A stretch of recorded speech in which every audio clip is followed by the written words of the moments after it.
जहां पर कांग्रेस का बस्ता भी नहीं लगा। कई ऐसे स्थान भी थे, बहुत स्थानों के ऊपर जहां उसका टेंट भी नहीं लगा। इस प्रकार की स्थिति ये पूरे प्रदेश के अंदर थी।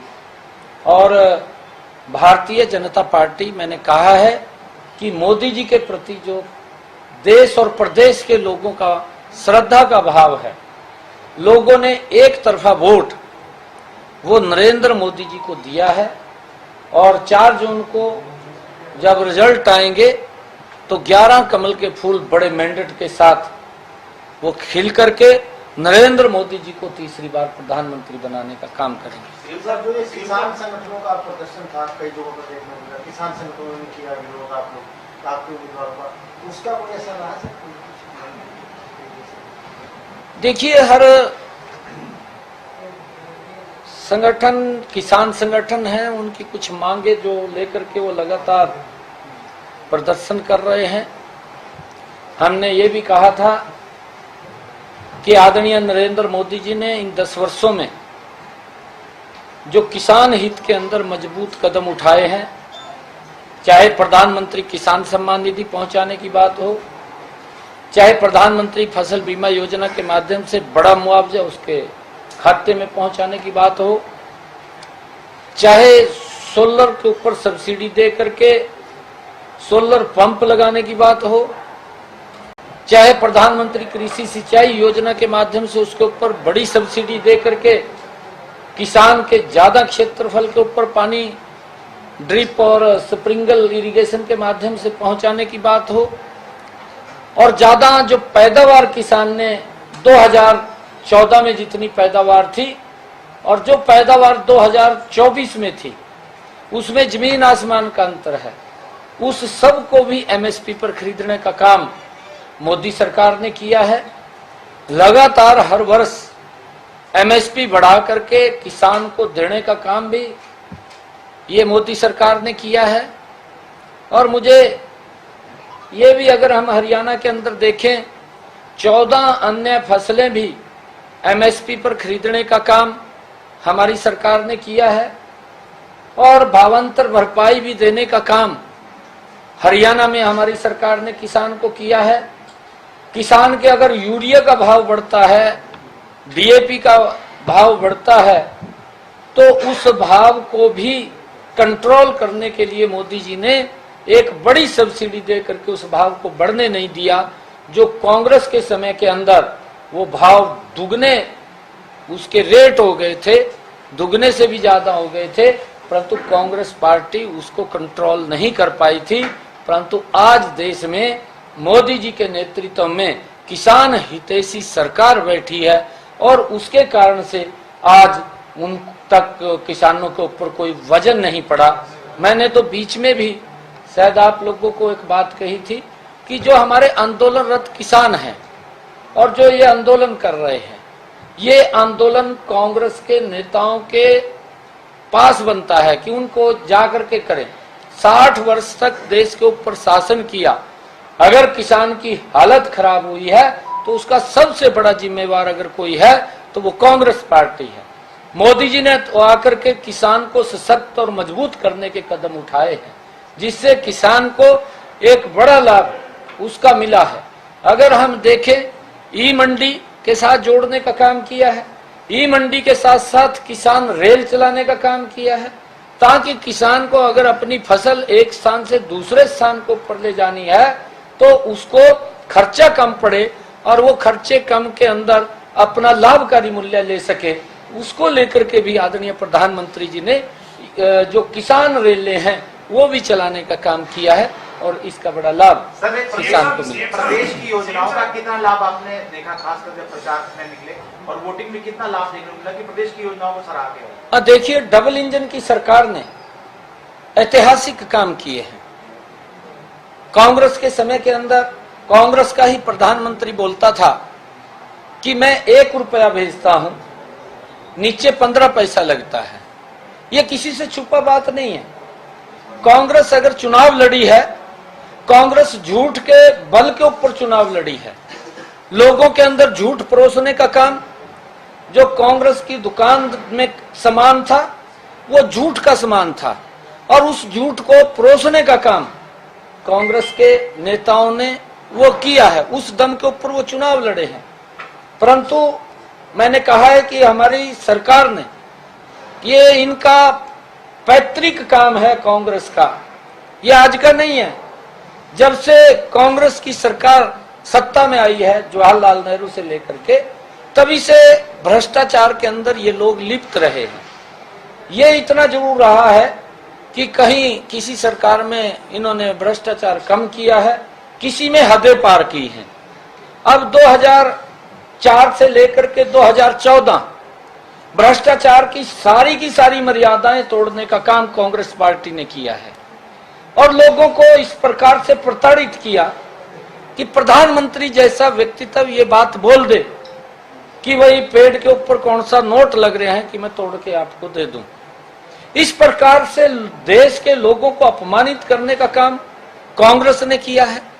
परंतु ये डबल इंजन की सरकार, जो इन्होंने क्वेश्चन पूछा है, डबल इंजन की सरकार ने हमारी, इसके अंदर जो एक कहावत हरियाणा में चलती है कि 100 रुपया लिया 125 रुपये दिया, ये सेम कहावत इस डबल इंजन सरकार के ऊपर लागू हुई है कि 1 रुपया मोदी जी ने भेजा और 125 रुपया करके लोगों के वेलफेयर के लिए, लोगों के विकास के लिए, प्रदेश के विकास के लिए ये खर्च करने का काम बिना भ्रष्टाचार के हमारी सरकार ने किया है।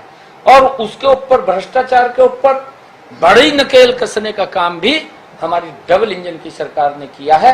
और इसका लाभ भी, आज इसकी चर्चा भी हर नागरिक कर रहा है, चौपाल में बैठ करके भी कर रहा है और ये बात बोलते हैं कि भाई काम तो मोदी ने किए हैं। मैं ये भी बात बोलता था कि कांग्रेस के परिवार के जो पदाधिकारी है कांग्रेस का, उसके परिवार में भी बैठ करके ये चर्चा होती है कि भाई मोदी ने काम तो देश को आगे बढ़ाने के लिए मजबूती से किया है। ये चर्चा उनके परिवार में भी होती है।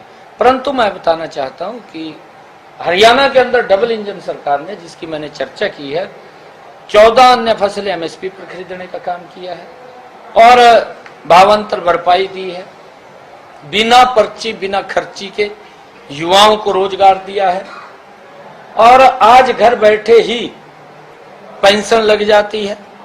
पहले 6-6 महीने चक्कर काटने पड़ते थे। आज न्याय की अगर बात करें, सीएम विंडो के माध्यम से घर बैठे ही न्याय मिल जाता है। कई व्यक्ति, कोई अगर किसी मंशा से बार बार सीएम विंडो लगाता है, किसी को परेशान करने के लिए लगाता है, उसको भी समझते हैं। परंतु एक्चुअल में जो पीड़ित व्यक्ति है, अगर वो सीएम विंडो लगाता है, इस सिस्टम के माध्यम से घर बैठे उसको न्याय मिलता है। और चाहे आयुष्मान कार्ड है, चिर आयु कार्ड उसके साथ जोड़ा है, 5 लाख रुपए का अधिकार वो हमारी सरकार ने लोगों को दिया। इस बात की चर्चा लोग कर रहे हैं। लेकिन सीएम साहब, सबके बावजूद जो आज आपने समीक्षा बैठक की, आपने 11 सीट आप जीत रहे हैं, भूपेंद्र सिंह हुड्डा अभी ये कह रहे हैं कि क्लीन स्वीप हम हरियाणा में करेंगे और बीजेपी नेताओं के बयान जो उनकी बौखलाहट को बता रहे हैं, हरियाणा में हम क्लीन स्वीप करने जा रहे हैं। सर, ये उनका दावा है। सर, आप क्या कहेंगे सर भूपेंद्र सिंह हुड्डा इस बयान पर? नहीं, वो उन्होंने थोड़ा सा गलत कहा है। जो वो ये कह रहे हैं भी हम क्लीन स्वीप करने जा रहे हैं, क्लीन स्वीप होने जा रहे हैं। भूपेंद्र सिंह हुड्डा 2019 के चुनाव में भी यही बात बोलता था कि हम क्लीन स्वीप करने जा रहे हैं, करने जाने होने जा रहे हैं। कांग्रेस पार्टी क्लीन स्वीप होने जा रही है, उसका कहीं खाता खुलने वाला नहीं है। क्योंकि कांग्रेस के जो क्रियाक्रम रहे हैं वो लोग जानते हैं। 3 दिन के अंदर गैस का सिलेंडर मिलता था, 2 घंटे लाइट आती थी दोपहरी में, लोग त्राही त्राही करते थे। गर्मी के मौसम में पानी तक नहीं मिलता था लोगों को। नौकरियां किस प्रकार से बिकती थी। गैस की सिलेंडर अगर लेना होता था 3 दिन में मिलता था। तो सब जानते हैं, लोगों को, हरियाणा प्रदेश के लोगों को पता है। परंतु क्लीन स्वीप कांग्रेस होने जा रही है, उसका कोई खाता खुलने वाला नहीं है। 11 के 11 कमल के फूल खिलने वाले हैं। आज तो एक ही उनका विधायक बोला है, जो विधायक का कैंडिडेट है कांग्रेस का, कि मेरे साथ चीटिंग हुई है। 2 बोले हैं, एक तो वो बोला है, एक कुमारी शैलजा बोली है, कुमारी शैलजा ने कहा है, ये उनकी पीड़ा है अंदर से। वो हार, ये जो बौखलाहट की बात कर रहे हैं, ये बौखलाहट कांग्रेस की है। उसने प्रेस कॉन्फ्रेंस के अंदर कहा, आपके सामने कहा है, आप लोग थे, कि हुड्डा की यहाँ जरूरत नहीं है। ये कहा है ना उसने भी, उसके आने से कोई फर्क नहीं पड़ेगा। ये उनकी हार की बौखलाहट का परिणाम है और वो जीरो जाएंगे। कोई सेमीफाइनल होंगे सर, आपको 3 महीने बाद विधानसभा के चुनाव में जाना है, 3 महीने के बाद आपको हरियाणा में विधानसभा चुनाव में जाना है, तो ये नतीजे जो होंगे सर, आप ये मानते हैं कि आप केंद्र की सरकार की और हरियाणा की सरकार की जो योजनाएं हैं उन पे जनता मोहर लगाएगी, वो आपका सेमीफाइनल होगा? बिल्कुल बिल्कुल लगाएगी। देखिए, हमने कहा है सिस्टम के अंदर आदरणीय मनोहर लाल जी ने बहुत जबरदस्त सिस्टम बनाया है। अगर उसके अंदर कहीं खामी है, उसको तुरंत दुरुस्त करके लोगों को वो सुविधा मिले, उसको सुनिश्चित करना हमारी जिम्मेवारी है। हमने अधिकारियों को ये स्पष्ट रूप से कहा है कि अगर कहीं कोई खामी है उसको तुरंत दुरुस्त करें, क्योंकि लोगों को किसी प्रकार की लाइन में या दिक्कत परेशानी नहीं होनी चाहिए, चाहे वो किसी की भी है, चाहे एनडीसी की है, चाहे वो सरपंचों का मामला। हमने सरपंचों से भी बैठ करके बात किया है। हमने उनको कहा है कि देखिए, आपके अनुरूप भारतीय जनता पार्टी, हमारा जो सरपंच है वो सम्मानित व्यक्ति है, वो लोकतंत्र की प्रथम इकाई है, जिसके माध्यम से देश और प्रदेश के अंदर विकास की एक गति बनती है। अरे उसके ऊपर कोई उंगली उठाए, क्योंकि हमें गुवारा नहीं है इस बात को लेकर के। सरपंचों के साथ हम बैठे भी हैं और आगे भी हम बैठेंगे। बैठ करके सभी सरपंचों से बात करके उनके अनुरूप और उनके सिस्टम से इस प्रदेश के अंदर विकास के कार्यों को गति देने का काम करेंगे। ये हमारी जिम्मेवारी है। के बाद कोई रिलैक्सेशन भी दी जा सकती है सरपंचों की ओर से? कई मांगे जो है आपके समक्ष रखी गई थी, आपके आवास पर भी मिले थे सरपंच, कुछ राहत भी दी जा सकती है टेंडरिंग को लेकर? नहीं, देखिए, हमने जहां सरपंच जिस बात को लेकर के सहमत उनसे बैठ करके बातचीत हुआ है, उन सब बातों को हम पूरा करेंगे, जो भी बातें हैं। सर, विपक्ष एक बार फिर नो कॉन्फिडेंस मोशन को लेकर गवर्नर से मिलने की योजना। देखिए, विपक्ष आज का नहीं, ये तो हर बार उसके अंदर लगता है।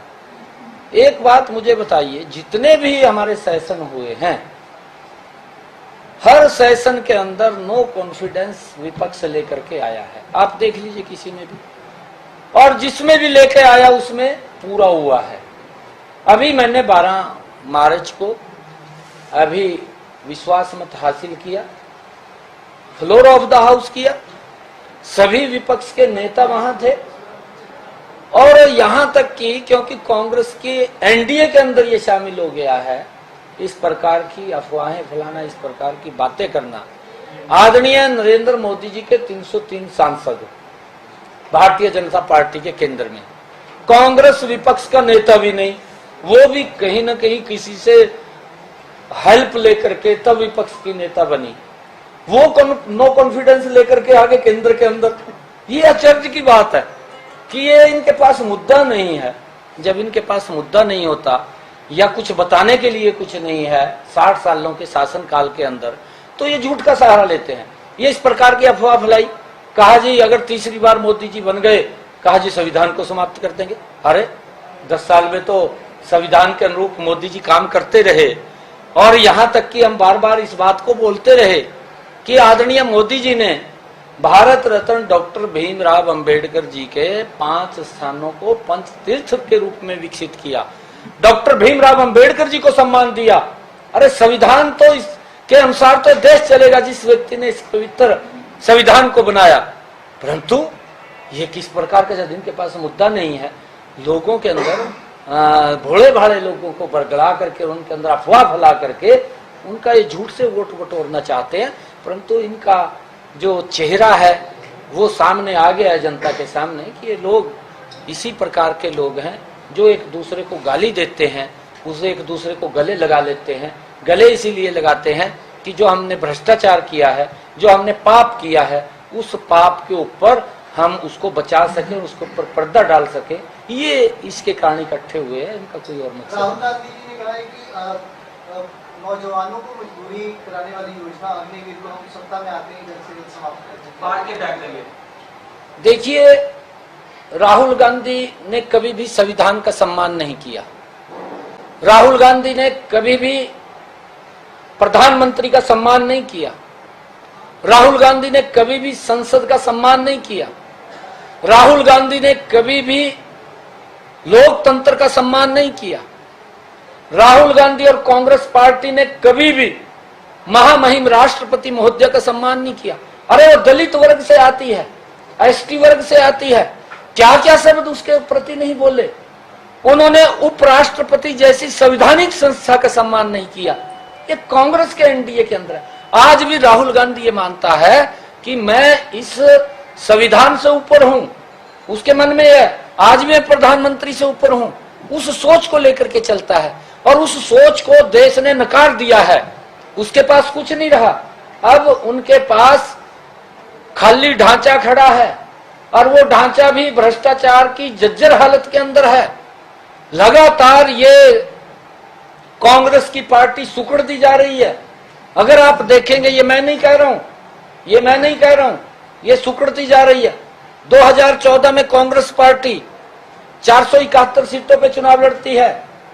2019 के चुनाव में कांग्रेस पार्टी 421 लोकसभा पे चुनाव लड़ती है और 2024 के चुनाव में 300 सीटों पे चुनाव लड़ती है।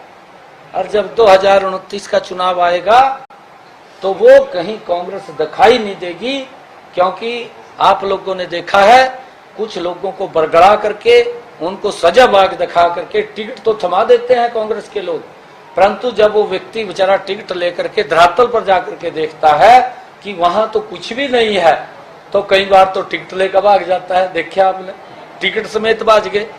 ये हालात कांग्रेस की है और कांग्रेस का कुछ बटने वाला नहीं है। ये विपक्ष के अंदर भी ये अब की बार बिल्कुल साफ हो जाएगी, नहीं रहेगी कांग्रेस।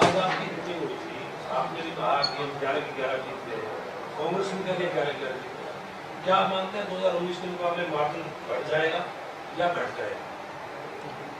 नहीं, देखिए उसके अंदर परिस्थितियां अलग अलग बनती हैं और मार्जिन हमारा लगातार बढ़ रहा है।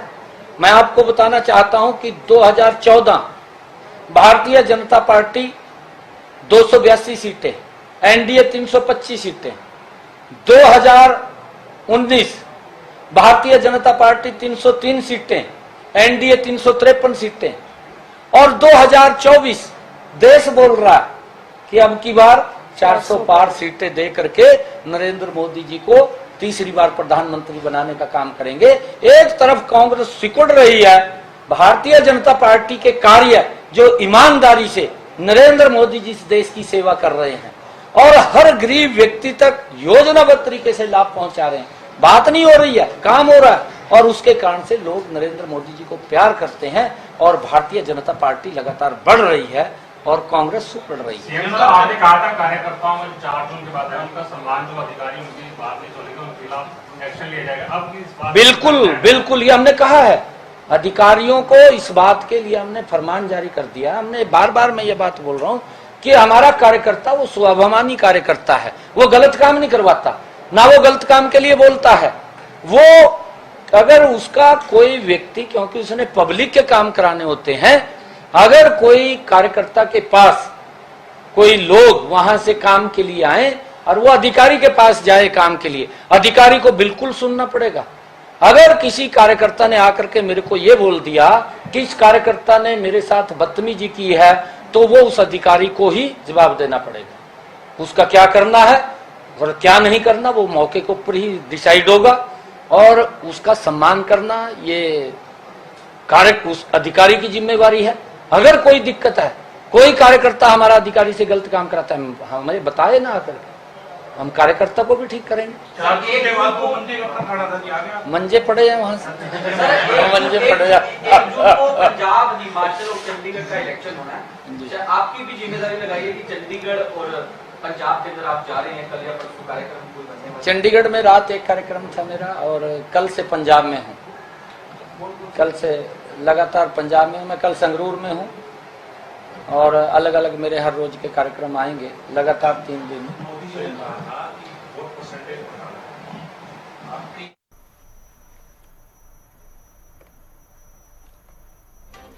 तो देखिए, मुख्यमंत्री नायब सिंह सैनी को आप सुन रहे थे। कांग्रेस पर जमकर कटाक्ष करते वो नजर आए। किसानों को 14 फसलों पर एमएसपी का जिक्र उन्होंने किया। बिना पर्ची खर्ची नौकरी देने का काम जिस तरह से हो रहा है उसका जिक्र नायब सैनी करते नजर आए। उन्होंने कहा कांग्रेस ने झूठ परोसने का काम किया था। राहुल गांधी ने कभी लोकतंत्र का सम्मान नहीं किया है, ये नायब सिंह सैनी ने कहा। पात्र लोगों तक योजनाओं का लाभ पहुंचाया गया है। बीजेपी ने पात्र लोगों तक योजनाओं का लाभ पहुंचाया है और क्लीन स्वीप होने का भी जिक्र उन्होंने इस लोकसभा चुनाव में कर दिया। उन्होंने कहा कि 10 की 10 सीटें जो है भारतीय जनता पार्टी के पाले में आएगी। बड़ी जानकारी आपको दे रहे हैं। मुख्यमंत्री नायब सिंह सैनी ने ये तमाम बातें जो है प्रेस कॉन्फ्रेंस के दौरान कही। इस दौरान मीडिया के सवालों का जवाब देते नजर आए हैं मुख्यमंत्री नायब सिंह सैनी।